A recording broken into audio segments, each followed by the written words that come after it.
Good evening, Bishop Pinder. So nice of you to take the time out to come and chat with me for a little while. Good evening, Reverend Miller. It is my delight to have this conversation with you. Yes, sir. I really appreciate you taking the time. I have personally known you for quite some time. And it's my understanding that you're going to be offering yourself for the presidency of the National Baptist Convention.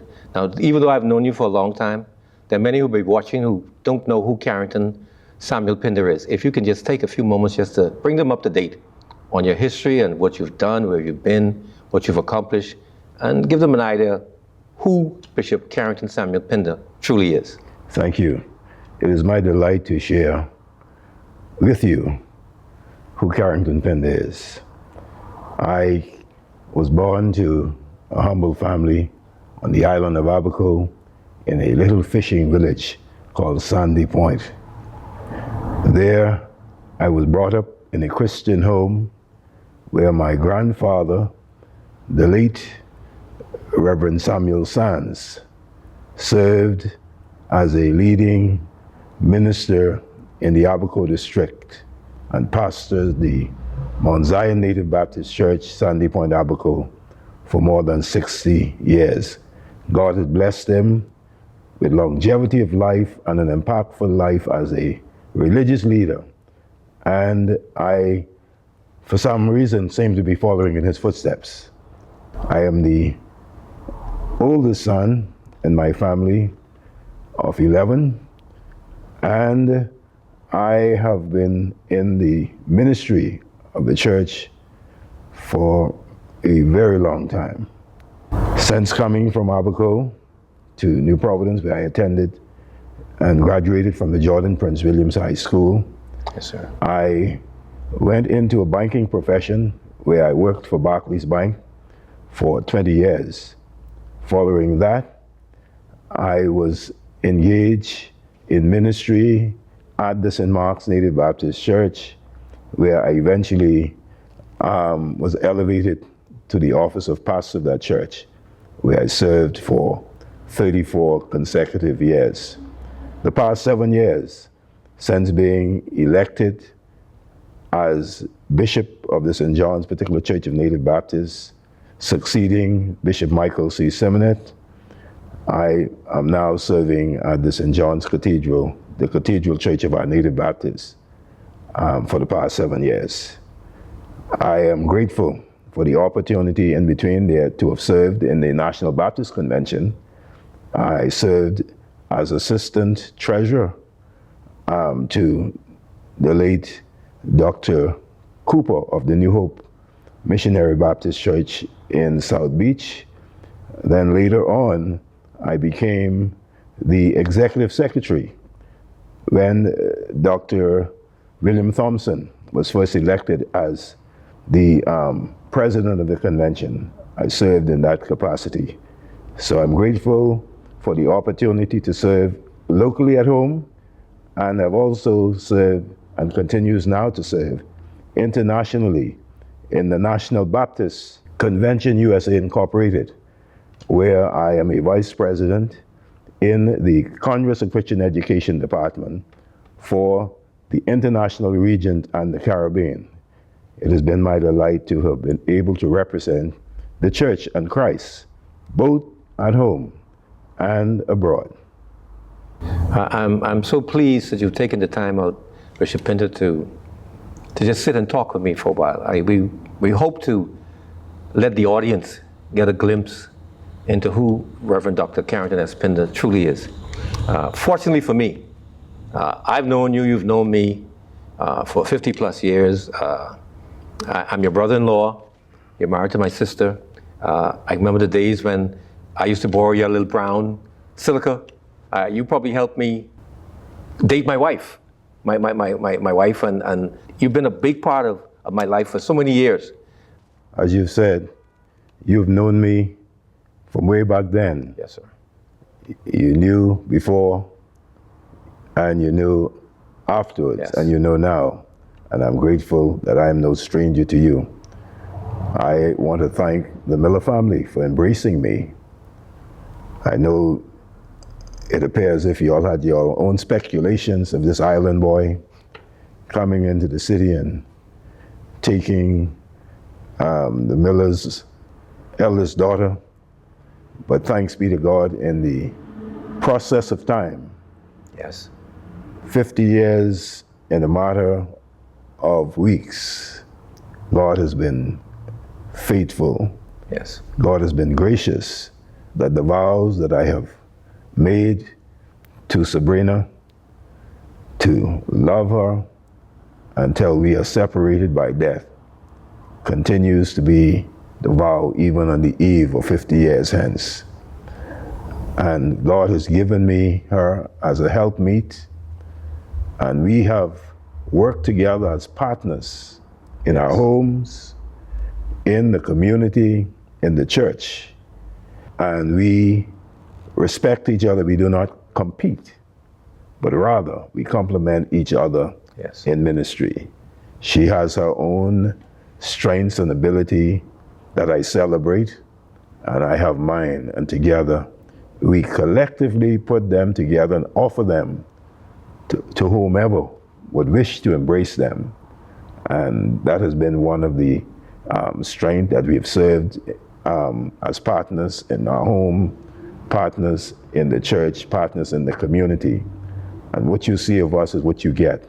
Yes. Our lives are as an open book, Yes. for all to be able to read that we are serious about ministry and lifting up a standard for Christ. And let me just share this with you, Pastor, because I remember as a young man, my brothers, we used to be jealous of you because my mama, my late mother, she seemed to love you more than us. For some reason, she took to you, and you got under her heart, and she took you as a son. And she would brag about you more than us. She really, really loved you with all her heart. And we appreciate the dedication you show to your family. Now, let's be honest, at first we didn't take to you too well. Mm-hmm. We didn't take to you too well, but you showed us over time the true character of Carrington Samuel Pinder, and we just love to see the final results. That we always wondered what kind of man could handle our sister, because she's a strong woman. Your sister is a strong woman, but God is the best matchmaker there is. Yes, He has yes. chosen her for me, Yes. and me for her. And we understand that, and whatever we do, ultimately, while we serve people, above all, we want to be certain that whatever service we render to people is to be seen as service as unto God. Because whatever we offer, we want it not only to be accepted by man, but more importantly, to meet God's approval. Bishop, I could recall that throughout the time I've known you, your home was always, even though you were raising 7 kids, you always had extra people in your home that you open your house to. A cousin or sister or brother, anybody who needed a place to stay. Over the years, I've seen you raise other people's children, and I always wondered, where did you find the time between you and Dr. Sabrina Pinder to find that balance of family life, church life? Because it's a busy schedule, because I've seen it, but you've managed to handle it so well that you've got that balance whereby you don't neglect your home and you don't neglect the work of God. How did you manage to get that done? I believe a part of that has been through my observation of the home from which I was raised in Sandy Point, Abaco. As I aforementioned, my grandfather was a pastor for 60 years. And in our home, there were only 2 children, biological, in their home. But my grandparents adopted and raised more than 30 young ladies, where they were taught and given a trade. And when each of them left from my grandparents' home, they all left married with their own husband and family. So having persons come into our home and helping families to raise theirs was something that we observed from a very young age. How we managed to balance between the home and the church was simple, because as I grew up, my house was the nearest house. Our home was the nearest home to the church that my grandfather pastored. So there was no opportunity to stay home from the church. Every time the door was open, we were there. And God has blessed us with 1 son and 6 daughters. And whenever we moved, the doors were not left open for them to remain home. They did not have any choice in the matter. We all moved together as a family. And we were very supported by the membership of the churches that we had opportunities to provide service for, where they loved them and cared for them. They'll be sleeping on the benches. They feel sorry for them, but they realize that they had to be taken along as we go to do ministry. And today, I am happy that that has instilled in each of them the value for God, the value for His church, and the value for service, both to God and humanity. Bishop Pinder, I know you've served as a pastor for 34 years at St. Mark's in Fox Hill. And you served as pastor here at the cathedral, St. John's Cathedral, for 7 years. Anything that stands out as a highlight that you can remember during your tenure as a pastor of St. Mark's, and anything that you would like to bring to our attention that you've been doing since you've been at St. John's? Yes, it's a delight for me to share what God has accomplished through me and the support of leaders in the community where I started in pastoral duties in the Fox Hill community. Not being born or raised in the community of Fox Hill, but came into that community as a total stranger.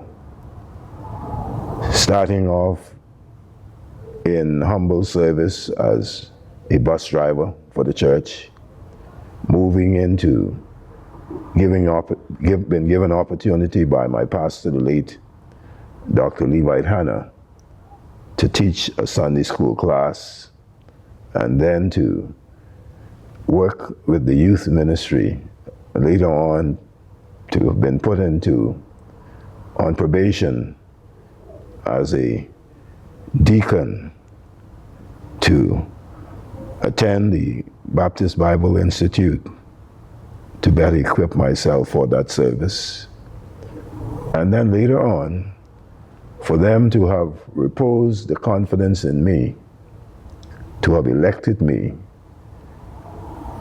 as the pastor of the church, and have supported me in that pastoral duty for 34 unbroken years. Only God can do it. Amen. But it provided me opportunities to serve the wider community, not just the St. Mark's Native Baptist community, the wider community of Fox Hill and beyond. God has directed me among some of the first things to do when I became full-time in pastoral duties was to adopt the L.W. Young School. And it was there that a bridge was made to help some misguided students, that I would go into the institution, work with the principal and the counselors, and meet with them on regular basis, giving them pep talk and depositing positive things into the mind and hearts of the students, that I saw God work so mightily and brought transformation in the lives of many. And that's some of the greatest things that brought joy to my heart, to see persons after the years will come up and say, I was one of those students that you challenged. I opened up later on a service at St. Mark's for suspended students, where they came in and served their suspension time, where I took time, spoke with them, gave them material to read and study, and to hear today, some of them stopped me on the side of the street and say, you remember me? And many times I didn't. And they would reflect on the stories that I shared from them from the Bible, the books that I recommended them to read, and say to me the impact of the book, and they will give me the title, the author, and everybody. And this is what ministry is all about. When you can look back in retrospect and see that you have touched lives in positive ways Yes. that you did not imagine, then we open up a prison ministry. And the many persons that we had opportunities after they had been released to come back and could tell you your text and your theme after all of those times, and to say how the service provided and the sermons given has made a difference in their lives. Then we worked in the community. We were asked to serve on the board when they were building the community center. And if you were to go there today, among the names that are in the cornerstone, you would see the name Carrington Pinder, Yes. co-chairman of this project. Yes. So you look back to see that while you were there, and if you go through the various islands, you would see persons who we have had opportunity to mentor and to work with, who are now in pastoral positions. Yes. In Eleuthera, in Mayaguana, in Texas, and the list goes on. In Gambia, they are there. That God has placed us in places to pull people up and to help them to develop, to become what God has destined them to do. I know you mostly spoke about St. Mark's.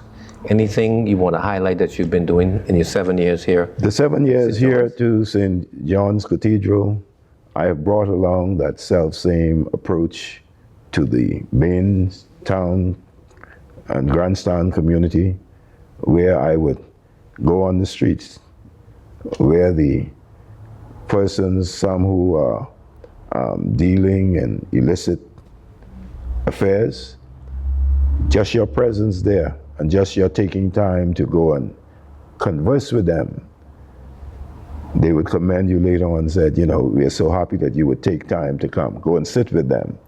Some of them offer service in this community.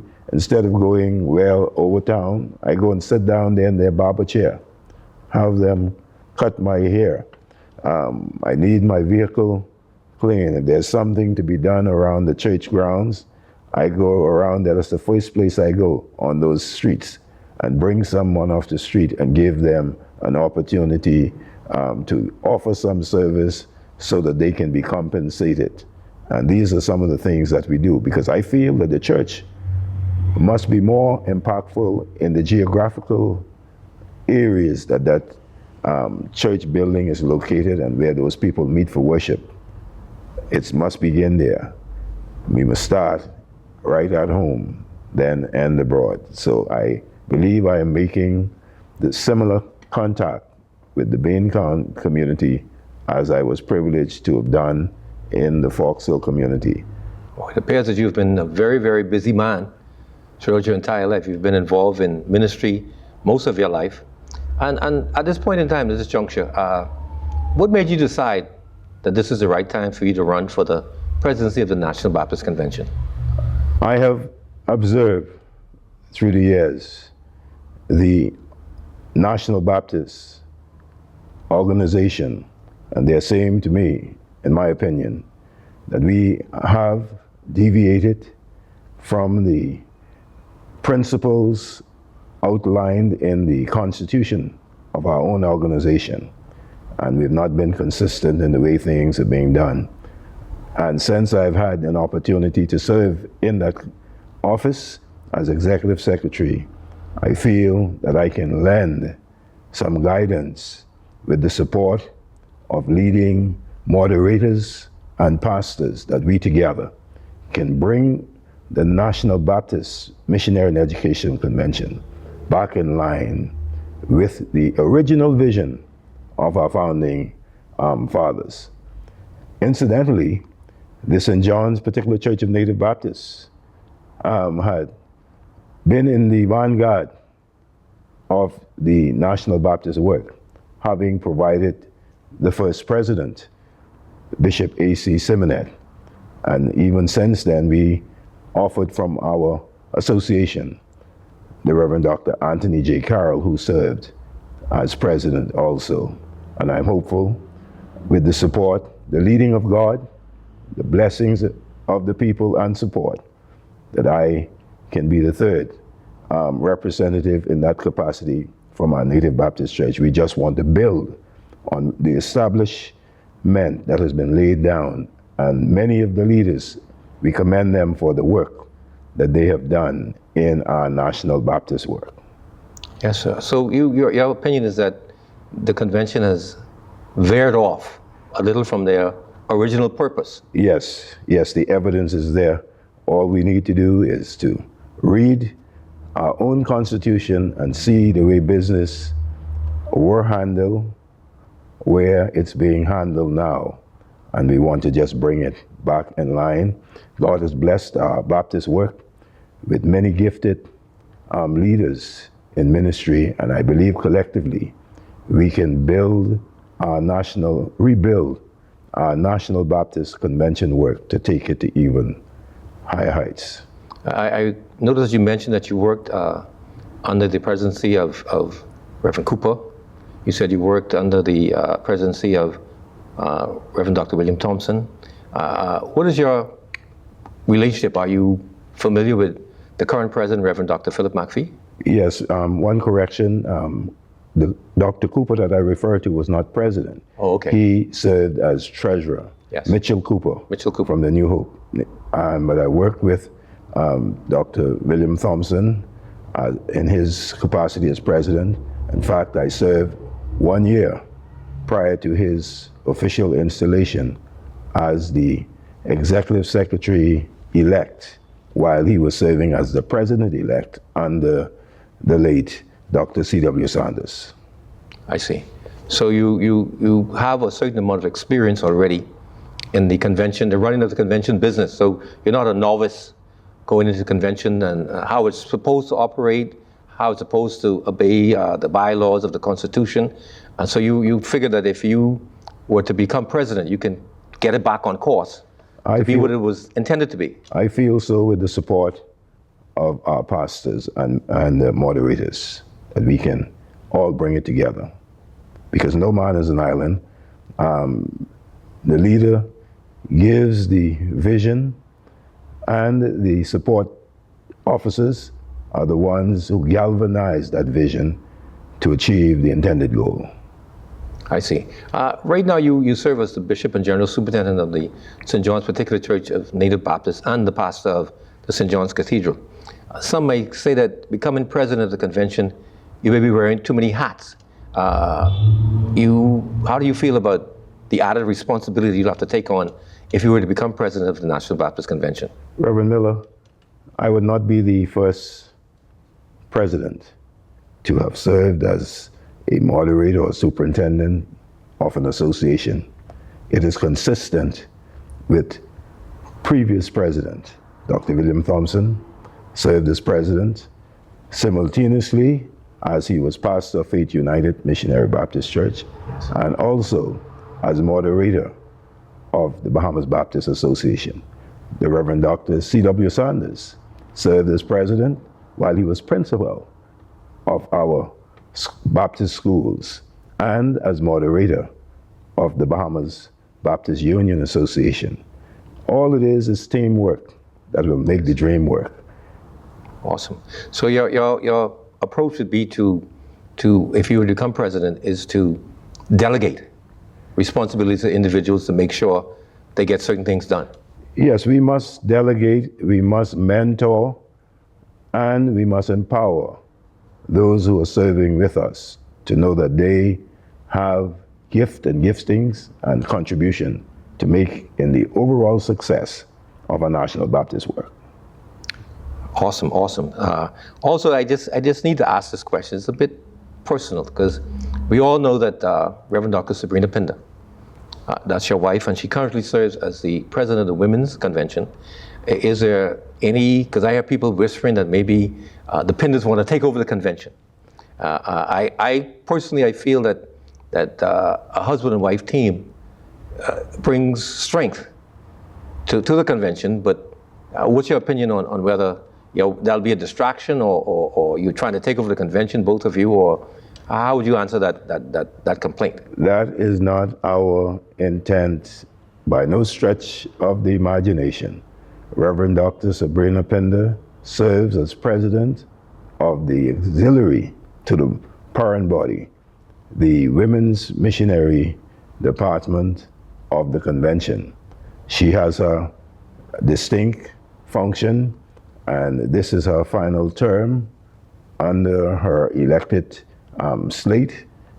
So there is no conflict, and we would not be trying to take over anything as a team work. She is also a pastor, and she has the same right as any other pastor who are part of the executive board. So there's no need to think along those lines. We dismiss those myths. So I just wonder now, because from what I know personally, that Reverend Dr. Sabrina Pinder has been involved in your ministry from the very beginning as a pastor of St. Mark's and the pastor of St. John's. What role, as the wife of the president, would you like for her to play? She will be playing the role while she is pastor, the same role that she plays as any other pastor, a member of the executive board, making her contribution in whatever area the executive board wishes for her to use her experience and expertise. But ultimately, the person who, if and when he is successful in being elected to that office, who has the responsibility to give direction, it will be Bishop Carrington Pinder. Understood, sir. Just want to touch on something maybe a little touchy. A few weeks back, there was an article in the papers in the business section that reported that the St. John's Society had lost a particular court case, a court matter, and you were ordered to pay a certain amount of funds to certain legal firms. You think that in any way would affect your ability to focus on the convention? Not to any extent to not allow me to produce as I anticipate, simply because the matter that you're referring to was a matter that has been going on prior to my becoming the superintendent. I have inherited that legal matter, and praise God, with the support of the leadership team, we were able to work through where it is now, and we are at a place where we feel that it is manageable and it should not conflict, and will not conflict with the role that I would play as president of the convention. I'm glad to hear that you feel confident now and that the legal matter is under control. I just want to know, if you were elected president, what pressing issues you'd like to deal with first as you come into the convention as president? The pressing issues that I would pay particular emphasis in is uniting the Baptist leaders to support the vision and work that has been the groundwork for this organization. It is called the Bahamas Baptist Missionary and Educational Convention. Mission, evangelism, education must take priority in our national work. So I would want to place special emphasis in those areas to keep those standards very high. I see. That's very good to know, sir. Also, I asked what you'd want to deal with immediately, but you could give us some light on what would be a long-term goal, because I understand that you indicated that you only want to serve one term. You want to go in there for one term and do a yeoman's job and get things going right. And what do you see as the future for the National Baptist Convention, where you'd like to steer it to? That is correct, Reverend Miller. One term of 4 years. Yes, sir. And the emphasis will be to mentor and to strengthen. God has gifted our organization, National Baptist, with many gifted many experienced pastors and many young and gifted ones who need, as I feel, to be drawn closer and work and be mentored with the senior pastors and moderators, so that when the time for succession comes, we will not just be having persons without experience, but persons who would have been brought along and given opportunities to be mentored and to gain experience before taking on the heavy responsibility and leadership. Currently, is there has been any indication when the convention will be holding its elections? Is there a set date put in place, or has that been decided yet, or is that still undecided at this time? Unfortunately, I have not seen the program or plans, but historically, the Constitution states that in the annual meetings, when an election is to be held, that it must be done not later than the first 2 full days of its meeting. So I want to believe that it will be carried out within the first 2 working days. See, I ask that because traditionally the convention is held in May, and there's only a few weeks left in this month. It seems to be, the time seems to be running short to get everything organized. Is there a problem, you think, in the convention and getting things organized in time to have this election? I don't feel so, because the date is a fixed date. It's always the 4th week in the month of May annually. For whatever reason, if they're running behind, I cannot speak to that.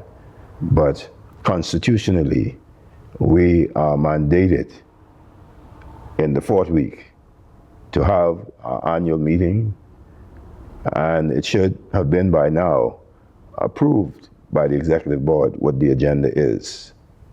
Oh, so the convention has an executive board that should meet regularly to make these decisions, or so you feel that the board should have already made decisions, or is that pending, or in your opinion that should have been done already? It should have been done already, but for whatever reason we are behind in meeting on a regular or consistent monthly base. That hasn't happened. And this is also a concern for me. I see. Also, I've seen a few things on Facebook. I've seen a flyer. When do you plan to officially launch your campaign? My plans are for launching my campaign as presidency of the National Baptist Convention is set for this Thursday at 7 p.m.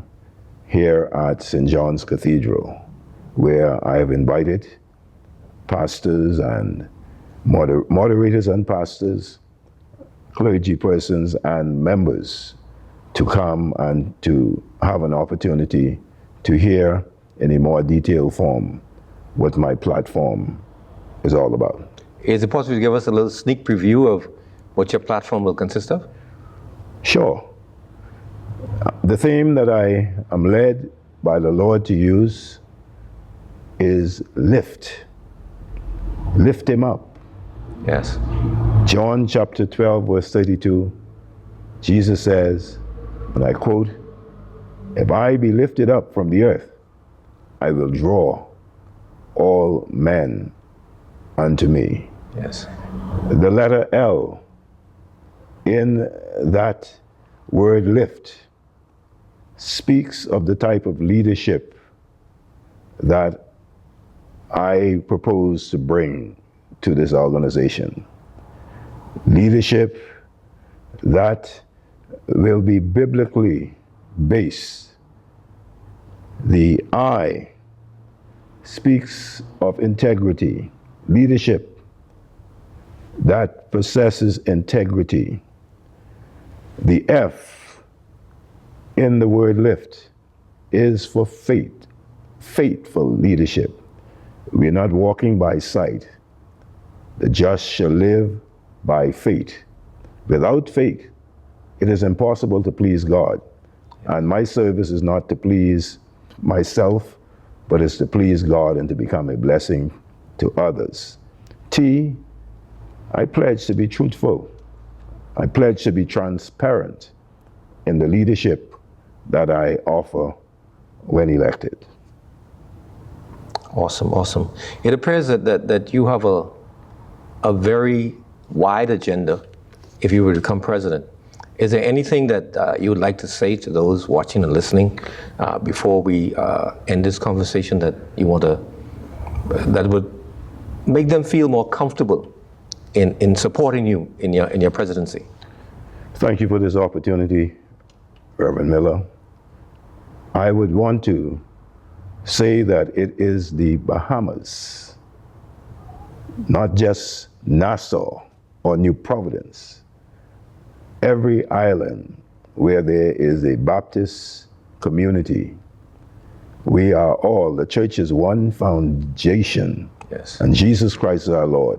And we want to galvanize the support and involvement of Baptists everywhere.